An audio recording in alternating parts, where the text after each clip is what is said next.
Assalamualaikum warahmatullahi wabarakatuh. Sahabat, ketemu lagi sama Cak Don. Kalau hari ini saya hanya tukang membaca, menikmati hasil pengalaman teman yang ditulis dalam sebuah buku. Kayaknya pengalaman dari teman-teman saya, sahabat-sahabat saya asik-asik untuk dikaji. Jadi para sahabat yang sempat melihat atau mendengarkan apa yang saya baca nanti, ya cari pelajarannya. Cocok ya dijadikan bahan perenungan, tidak cocok ya dibuang aja di tong sampah. Kali aja ada sesuatu yang bisa menambah khasanah tentang ilmu rohani, pengalaman rohani. Ini pengalaman rohani dari sahabat saya.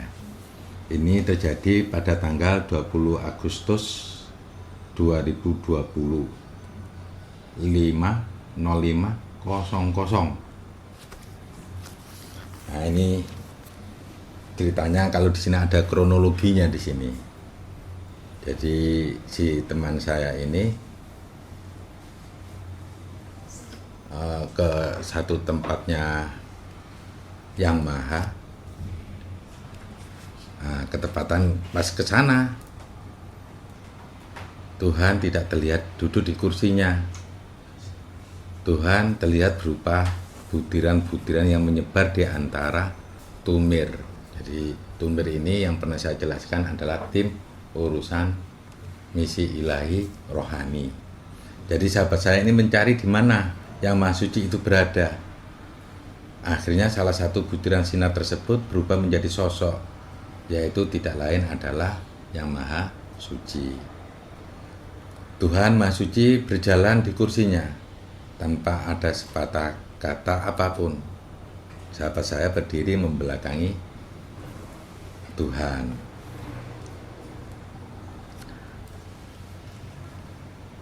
Ada teman sahabat saya bertanya, cuman ini bahasa Jawa kayaknya ini, kira-kira kula niki nyuwun buku napa nggih? Yang Maha Suci menjawab, lah kamu ingin meminta keterangan apa? Nah, teman sahabat saya jawab, oh niku kelengkapane pemimpin dunia sing judule Petugas Langit dan Bumi. Kelihatannya tidak sama dengan buku yang Tuhan bawa kemarin. Tuhan memejamkan mata dengan tangan kanannya menunjukkan angka 1. Setelah itu ada yang lari, orangnya gemuk, tidak memakai baju, hanya sarung Bali yang bermotif kotak-kotak hitam putih sampai lutut. Rambutnya tidak rapi sepanjang bahu. Giginya lancip kanan kiri, dan dia memakai kalung yang gantungannya adalah sebuah buku. Diberikanlah kepada Yang Maha Suci dan ukurannya lebih kecil daripada kemarin. Setelah itu dibukalah bukunya. Ada judul Langit dan Bumi. Di bawahnya ada buka kurung, dan keinginannya besar, tutup kurung. Yaitu peristiwa teman mendapatkan satu tulisan ini atau mendapatkan sebuah buku. Oke, yang dari atas tadi langit dan bumi dan kurung dan keinginannya, tutup kurung, itu sekarang langit. Nah, ada apa yang akan diberitahukan oleh Sang Maha Suci di sini ya. Ada banyak hal yang diketahui oleh Tuhan mengenai langit yang diciptakan. Seluruh penghuni langit tidak memiliki kebebasan untuk mengatur sistem langit sebagaimana mestinya. Untuk itu diperlukan adanya keseimbangan yang tepat untuk mengisi langit dan jajarannya. Siapapun yang datang di langit juga akan mendatangi siapa pencipta langit. Tapi tidak untuk mereka yang ingkar terhadap langit. Langit mempunyai sistem yang banyak. Seluruh sistem itu terpusat pada satu tempat dan dijaga oleh satu petugas. Keadaan langit menentukan keadaan bumi. Bumi mengolah langit untuk bekerja secara teratur. Keduanya saling melengkapi dan menjadi penunjuk jalan bagi siapa saja yang ingin mengetahui ciptaanku sendiri. Menuju ke langit tidak mudah. Harus tahu dasarnya. Sebab di langit banyak petugas Tuhan yang berjaga. Mereka ditugaskan untuk membantu mereka-mereka yang hendak datang kepada Tuhan. Dimanapun tempat Tuhan itu, siapa saja yang beriman kepadaku, ku besar, dan mau menjalankan keimanan, fasilitas langit akan terbuka besar.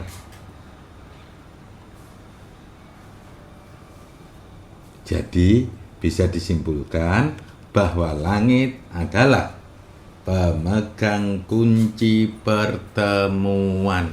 Wow, keren kan? Sama dengan surat Yunus 101. Ternyata masih ada kaitannya. Penduduk langit juga mempunyai kehidupan. Dan kehidupan di langit sebenarnya sangat damai. Kepingin damai? Datanglah ke langit. Tapi langit seberapa? Memang harus main-main ke sana. Itu kan ada perintah Tuhan. Tapi saya nggak membahas surat Yunus 101 ya. Tapi saya tetap membaca pengalaman sahabat saya. Titik ilmu Tuhan banyak ditemukan di sana. Wah, nggak salah. Surat Yunus itu kulinduru madafis samawati wal ard. Nah, kul itu sudah fi'il amar, unduru sudah fi'il amar, perintah double itu. Harusnya sahabat-sahabat harus bermain di sana karena kata-kata nandoro itu kan melihat yang mengandung unsur ada pelajaran apa yang kita lihat di sana. Seorang lagi, penduduk langit juga mempunyai kehidupan dan kehidupan di langit sebenarnya sangat damai. Titik ilmu Tuhan banyak ditemukan di sana. Apabila ada makhluk datang ke langit, ya di sanalah mereka diajarkan untuk membaca. Wow, keren. Semoga teman-teman bisa menangkap pengalaman rohani yang buku ini diberikan oleh Yang Maha Suci.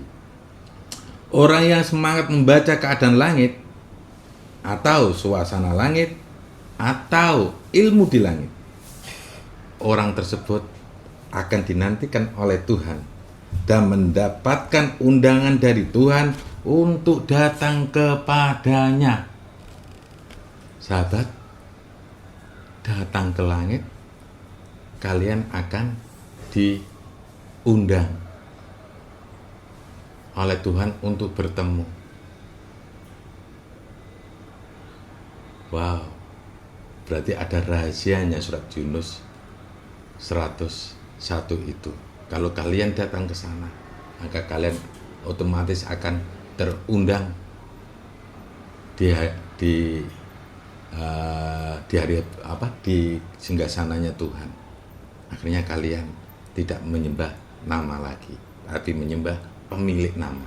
Kalau kalian sudah sampai ke langit, maka kalian akan terundang untuk bertemu dengan Tuhan. Langit berlapis-lapis. Pada tiap lapisannya memiliki banyak karakter ciptaan. Mulai dari lapisan 1, lapisan 2, lapisan 3, lapisan 4, lapisan 5, lapisan 6, dan lapisan 7. Sangat berbeda satu sama lain. Semakin tinggi lapisan itu, semakin ringkas pula tatanan Tuhan. Semakin rumit pula pelajaran Tuhan, semakin ringan pula untuk dipelajari. Tidak perlu takut untuk datang menuju ke langit, asalkan sudah tahu dasarnya dan membawa iman. Ingat apa yang diajarkan Rasulullah. Apa arti iman? Al-imanu ma'rifatun bil qalbi wa qaulun bil lisan wa amalun bil arkan. Berarti kalau rukun iman itu sudah diajarkan, berarti kita mempunyai hak untuk bertemu Tuhan di langit. Makanya di konten-konten saya terdahulu ada dasar-dasar tentang ketemu Tuhan. Ya datang ke langit. Saya nggak mau mencari Tuhan yang ada, yang dengan konsep Tuhan lebih dekat dengan urat nadi. Karena menurut saya itu lumayan pelik untuk mempelajari. Saya pisahkan, saya menuju Tuhan sebagaimana yang diajarkan oleh Rasulullah. Rasulullah menuju ke langit loh, tidak mencari Tuhan yang lebih dekat dari urat nadi. Nah, itu perlu diperjelas lagi saudaraku. Lebih dekat dengan urat nadi itu apa? Energi Tuhan itu bisa kamu rasakan. Ingat, di dalam setiap tubuh manusia ada satu konsep membau mukhitun, dan Allah Ta'ala itu meliputi di makhluknya. Ada konsep itu, wa nafakhtu fihi min ruhi, dan telah kutiupkan fihi ke dalam jasad Bani Adam min ruhi, dari ruhku. Kalau ruh berarti angin khusus, kalau ar-rih itu angin. Nah, bedakan rih dan ruh. Kalau sudah tiupan Allah Ta'ala maka itu ruh, tidak sekedar angin biasa yang kita hirup setiap saatnya. Oke, nggak perlu saya panjang lebar keterangannya, saya lanjutkan aja di buku ini. Kalau tadi judulnya langit, sekarang judulnya bumi. Nah, dengan judul bumi ini, selama ini kita tahu nggak sih bumi itu sebenarnya diciptakan Tuhan itu bagaimana? Apa sih yang bumi itu kan nampak sedebu di alam semesta ini, sampai ini ditulis. Padahal ada planet-planet yang lebih besar lagi yang bisa ditulis. Tapi ini Tuhan kayak membedakan dua hal, langit dan bumi. Mestinya ada satu misteri di sini. Bumi sangat kecil, isinya pun lebih sedikit dari langit. Tentu langit begitu dari sini luasnya minta ampun ya. Nah, penduduknya mestinya juga banyak. Apa-apaan di sana ya. Kalau kamu punya lemari raksasa di sana nggak terlalu memenuhi ya. Nggak usah bicara ngalor ngidul, saya baca lagi aja. Bumi adalah tandingan langit. Bumi adalah alat Tuhan untuk mengatur alam-alam yang lain. Di bumi, semua ciptaan dibebaskan untuk mengolah atau memanfaatkan bumi seluas-luasnya. Tidak ada aturan yang melarang, tapi tempat untuk menemukan kebaikan-kebaikan. Settingan bumi adalah untuk pembelajaran bagi siapapun yang ada di dalamnya. Penduduk bumi adalah penduduk pilihan. Sahabat, kita ketika hidup di bumi ini sudah dipilih oleh Tuhan. Penduduk pilihan. Penduduk pilihan yang bagaimana? Apa sih harapannya Tuhan memilih ke kita hidup di bumi ini? Saya baca terus. Mereka dipilih karena dianggap oleh Tuhan mampu mengendalikan bumi menjadi pusat yang berpengaruh pada seluruh alam. Wow, sahabat, kita dipilih Tuhan untuk mendiami bumi ini. Harapannya Tuhan ini, kita ini, atau semuanya lah, mereka yang ada di bumi dipilih, dianggap oleh Tuhan mampu mengendalikan bumi menjadi pusat yang berpengaruh. Berpengaruh dalam hal apa? Ya pada seluruh alam, alamnya Tuhan. Hebat. Itu harus kita ingat semua, sahabat-sahabat. Ayo, jadilah orang yang berpengaruh yang positif, bukan berpengaruh yang negatif. Bukan saling menyalahkan satu dengan yang lain. Bukan. Tapi kita di sini untuk bagaimana ciptaan dulu diciptakan damai. Jangan sampai kita membuat keonaran di alam-alam yang lain. Maka ketika kita sudah dipilih Tuhan, hidup di bumi, jadilah manusia yang baik, manusia yang benar-benar khalifah fil ard. Itu sahabat. Oke, saya baca lanjutannya. Bumi menjadi penentu bagi baiknya alam. Wow. Bumi menjadi penentu bagi baiknya alam. Sehingga dengan wilayah bumi yang seperti itu, maka isinya adalah para pemimpin makhluk. Mereka semua berkumpul di bumi untuk memperbaiki apa yang sudah terjadi. Tentu menjadi sanksi bagi ciptaan yang lain yang tidak berada di bumi apabila melihat bumi dan isi-isinya. Mereka tidak mampu menebak apa yang terjadi di bumi, kecuali penduduk bumi memberikan sinyal entah negatif atau positif. Bila bumi teratur, alam semesta juga akan teratur. Seluruh isi bumi damai, alam semesta juga ikut damai. Siapapun yang nanti akan menempati bumi, mereka harus saling peduli dan saling membantu pekerjaan satu sama lain agar bumi menjadi kuat dan mampu membawa alam-alam yang lain termasuk langit menjadi ciptaan yang diinginkan oleh Tuhan. Ya Allah. Ayo sahabatku, kalian adalah penduduk pilihan. Ayo. Saya pikir buku ini gak salah. Dan ini memberitahukan kita semuanya. Selama kita hidup di bumi, kita nggak tahu kalau kita ini adalah penduduk pilihan dengan harapan bisa mengendalikan seluruh alam-alam yang ada. Kalian adalah yang diandalkan oleh para Tuhan. Apabila bumi tidak memiliki daya atur, itu berarti penduduk bumi belum mengetahui posisinya. Bagaimana sahabat? Tuhan akan selalu memberi pelengkap kepada bumi dan Dia tidak ingin bumi kekurangan fasilitas. Jadi kalian kalau menjadi manusia pilihan atau penduduk pilihan di bumi, maka fasilitas kalian adalah kalian diberi kesempatan sangat besar untuk ketemu Tuhan kalian. Jangan disia-siakan. Mumpung kita masih hidup di bumi, jangan nunggu mati. Kematian tidak membuat dirimu bertemu dengan Tuhan. Bahkan kematian akan tidak ada enaknya bila kamu tidak ditemui oleh Tuhan. Jangan nunggu mati sahabatku. Mumpung di bumi, fasilitas selalu ada untuk penduduk bumi.